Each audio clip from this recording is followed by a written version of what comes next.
Call the meeting to order. Everyone rise for the Pledge of Allegiance. Pledge allegiance to the flag of the United States of America and to the republic for which it stands, one nation, under God, indivisible, with liberty and justice for all.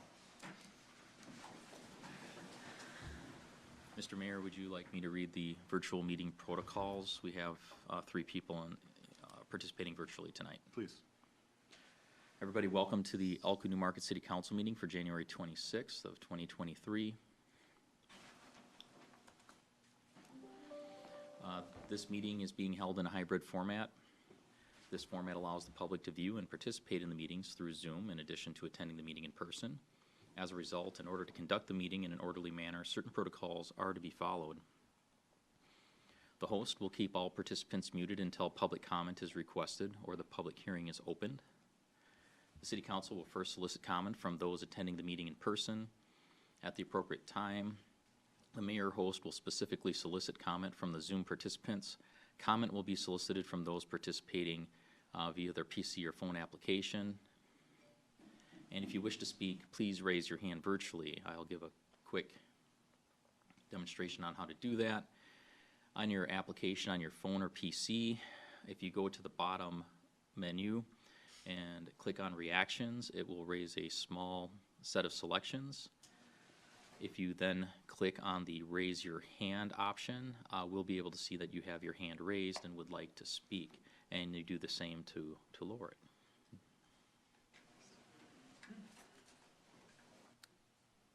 Thanks, Tom. Any changes to the agenda? No, Mr. Mayor. Any motions? Motion to approve the agenda? Motion by Bryce. Second. Second by Kate. All in favor? Aye. Agenda's adopted. I mean, we could skip item 4.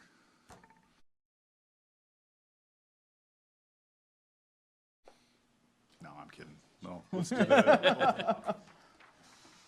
So, for the audience, this is a ceremonial swearing in for the mayor. Because he was unable to attend the first meeting of the year, it wasn't done at that time, so it was done outside of the meeting prior to the last special meeting. So we're doing it for ceremonial purposes now. Mr. Mayor, if you could raise your right hand and repeat after me. I, Joe Julius, do solemnly swear to support the Constitution of the United States, Constitution of the State of Minnesota, and to discharge faithfully the duties of the office of the Mayor of the City of Elko New Market, Minnesota, according to the law and the best of my ability and understanding. You're so small. Thank you.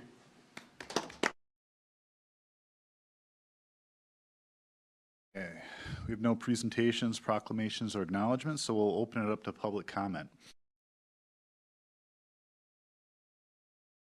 Is anyone here to speak under public comment? Please, step up to the podium and give your name and address, please. Thank you, Mr. Mayor. Thank you, Council.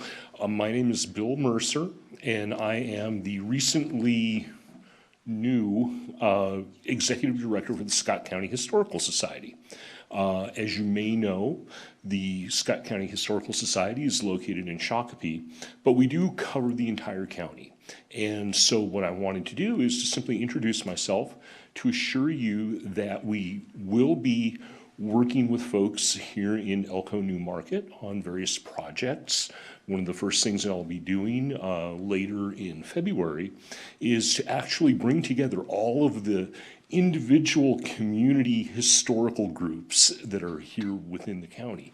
No, we've never all met together before, believe it or not. And so this is going to be our way to try to coordinate efforts, cooperate with each other, and to avoid any sort of competition or anything like that. With the Scott County Historical Society acting as a resource for all of these groups so that we can, you know, be the kind of asset that the county deserves and wants, because ultimately when you're talking about organizations like this, these kind of nonprofit organizations and cultural organizations, historical society, museum kinds of things, it is a quality of life issue. And that's what we will intend to be doing through relevant exhibitions, programs that will acknowledge the past and embrace the present and help our communities get ready to go down the road into the future. So with that, I just wanted to say thank you again, to introduce myself, and to let you know that we are out here doing our thing. We appreciate it. Thank you. Thank you. Thank you all very much. Anyone else? No? Hi again. Welcome. Hi, thank you. I'm Vita Conitz, 9830 247th Street East in Lakeville. Could Renee or somebody please pull up the map that shows where the new wells will be, proposed wells? Would that be handy? There are no new proposed wells. Yeah, at this point, there aren't any. I'm looking at proposed 2040 water system, and it shows well 4 is in the central northern part. That exists already. That's the well that we primarily use to serve the city right now. And then there's a well 5 through 9 that says proposed. So those are future, and so we can look at the map, but they aren't, those locations haven't been selected. We expect that they'll be somewhere up in that area, but there are no wells proposed or planned or under contract or even under design at this point. But for I can reference, display it's that. the 2040 Yeah. water system plan, I believe, so. Do you want me to share my screen?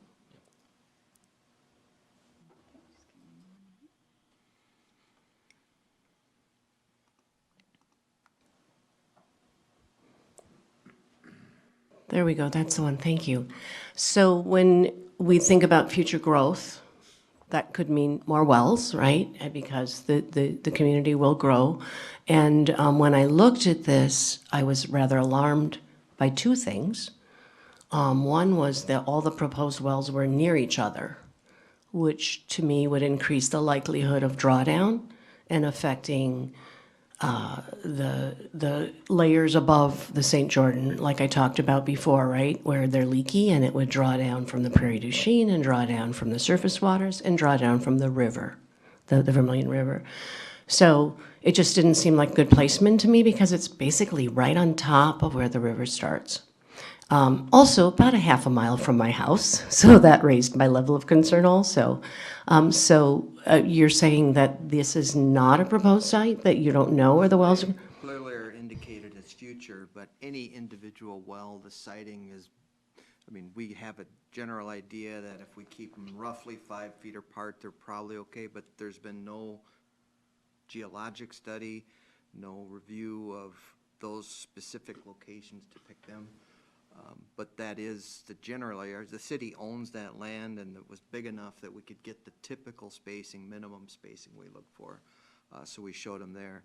And they will be future whether Niagara or other companies come. As the city grows, we need to constantly expand our well field to maintain capacity for the population of the city. Sure. However, if we add 310 million gallons from Niagara, that will mean that this is needed more readily. It could advance the timeline, but Yep, what you're yep. saying, Rich, is that it's really kind of, we haven't even started that ballgame yet. No, each well, and they wouldn't all be drilled at once. You add one Sure. when you need it. It goes through a vetting process. None of that's been done. So if we find through that that's too close, we'd have to find another site, or maybe only do one way at the north end or something like that. So, Okay, thank you. And it just sounds like then there's a lot more planning that needs to be done before anything moves forward. And I would propose that you would need to do a lot more planning with Niagara also, if you're going to think about that increased water use and how it could impact other future growth, right? You're only going to have so much water to use. Thank you. Thank you. Anyone else care to speak under public comment? Do we have anyone online with a hand No, raised? Mr. Mayor. All right, we'll go ahead and close public comment. On to consent agenda. Does anyone have anything they would like pulled or a quick question on? Otherwise, entertain a motion. Motion to approve consent agenda. It's a motion by Kate, Second. second by Bryce. All in favor? Aye. Aye. Consent passes. We have one item under general business.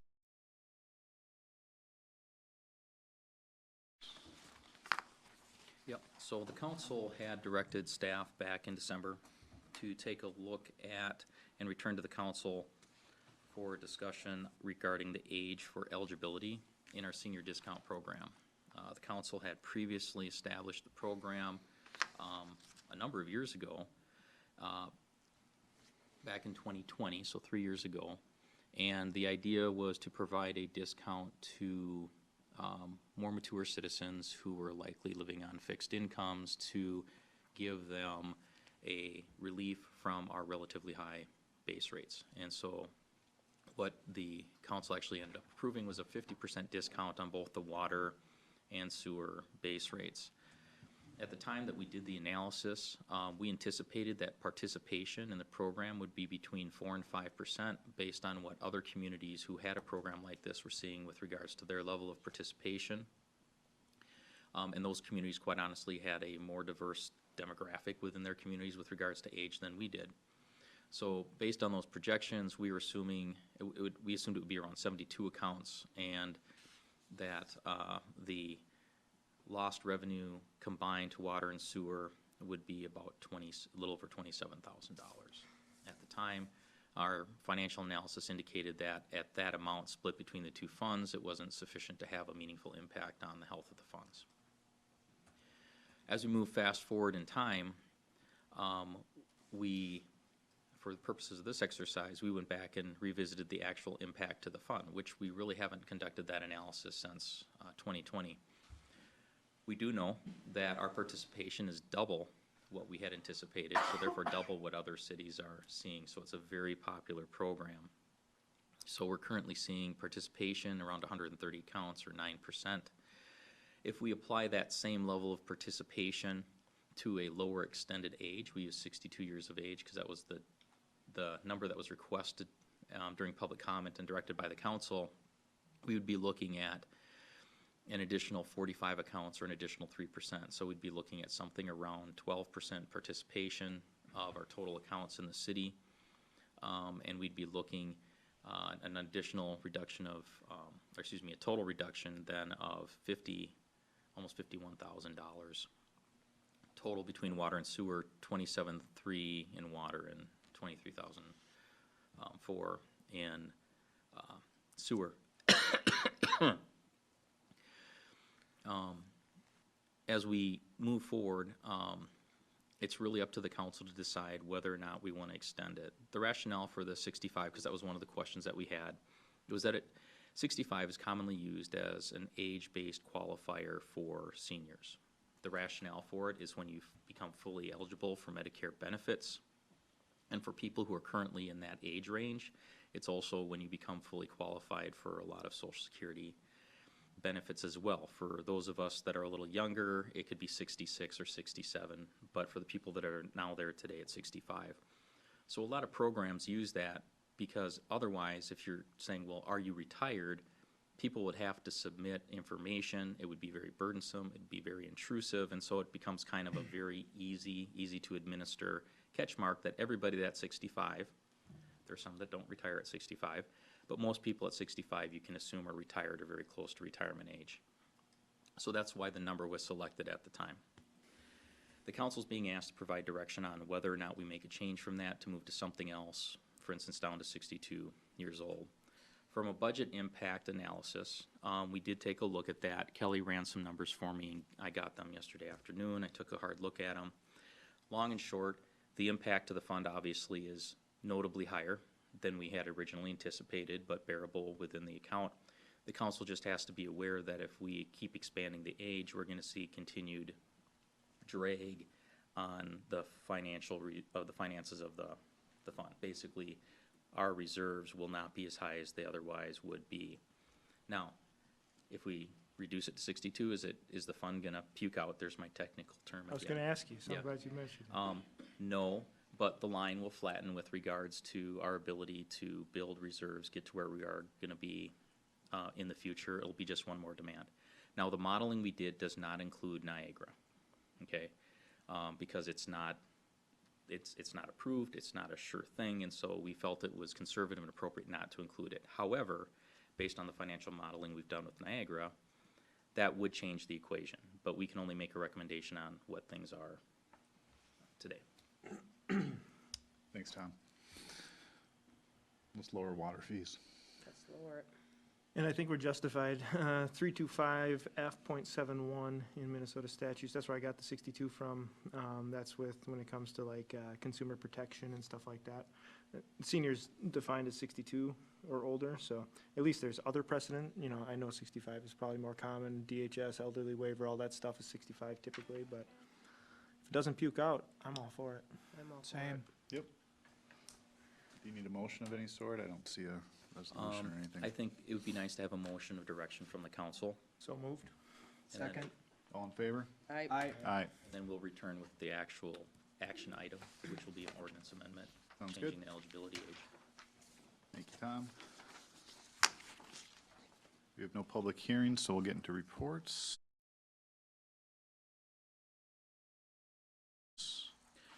We are seeking direction from the city council regarding the appointment of commissioners. We'll start with the planning commission. We have two commissioners whose terms are set to expire at the end of March. One is Tara Schroeder. Commissioner Schroeder has indicated that she is not seeking reappointment. So we would automatically have a vacancy. And Commissioner People, Casey has indicated that he is seeking reappointment to the commission. As the council is well aware, the default that we've had is when terms expire, everybody reapplies. However, there have been frequent exceptions to that. If there's already been a fair amount of turnover on the commission, it might result in potential loss of institutional knowledge, and so on and so forth. So with regards to the planning commission, we're seeking direction on whether or not we are posting both positions, or whether or not the council would seek to reappoint Commissioner People and only post for one position. I'm a strong supporter of posting for all. I agree. I agree. Bryce? I know you. I don't, but disagree, that's okay. Okay. I'm outnumbered, so it's fine. So we're gonna reappoint, or not reappoint, we're gonna, Post. Okay. Similar discussion with regards to parks. We have currently Commissioner Sutton, who's currently the chair, and Commissioner Vernon, whose terms are up. Commissioner Vernon is in her first term. Both have indicated a desire to seek reappointment. We do have one automatic opening as well. Commissioner Dornsife, who has been a long-standing commissioner and a core of the leadership on the commission, her schedule simply does not allow her to continue to participate. And so she has submitted her resignation. So we have for sure one vacancy on the Parks and Recreation Commission, and we're looking for direction from the council on whether or not we should post both of the positions for the sitting commissioners. I say post. Post. Okay, that's the direction we need. Thank you. I'm outnumbered again. I mean, you could make the case and see if you can sway him. Okay, anything for Public Works? No. Police? What's happening? I don't know. Okay. Good evening, Mayor and Council. Couple of quick updates. One, last council meeting, we gave a letter of appreciation to Stephen Hoteling, who was our officer that left. Happy to say that we've located a candidate and have pushed him through to backgrounding. So Sergeant Craig Bell's backgrounding a candidate to fill that spot for Officer Hoteling. Just yesterday received a resignation letter from Officer Breton Karkoff, who is moving on from our department as well. So our current employment process is open until filled. So since we have a spot, we are continuing with that program, and we're accepting applications. And we have several people with interests that are gonna be coming, visiting the department and doing ride-alongs and whatnot. So we're gonna try to get fully staffed. So we anticipate another officer leaving at the beginning of March. We've made corrections to our schedules, and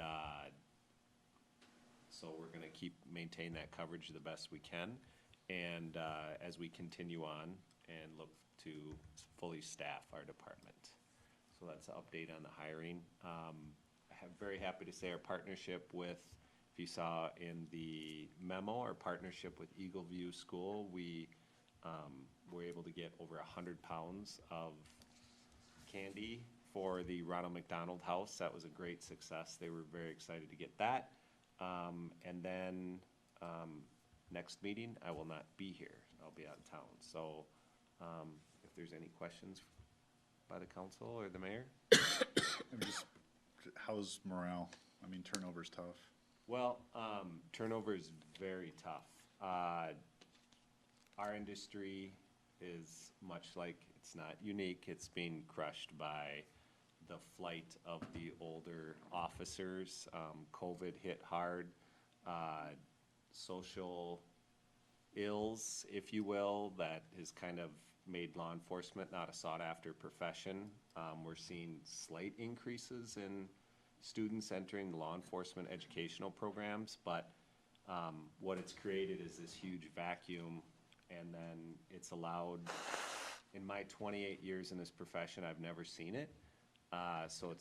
And in my studies of law enforcement, it's unprecedented. We've never had a period like this in last 100+ years of modern policing. So it's uncharted waters. We're not sure where it's gonna go, but we're looking, the Minnesota Chiefs of Police Association, which I'm a part of, we're doing some strong lobbying efforts to try to get some funding to create initiatives to get people to go into law enforcement.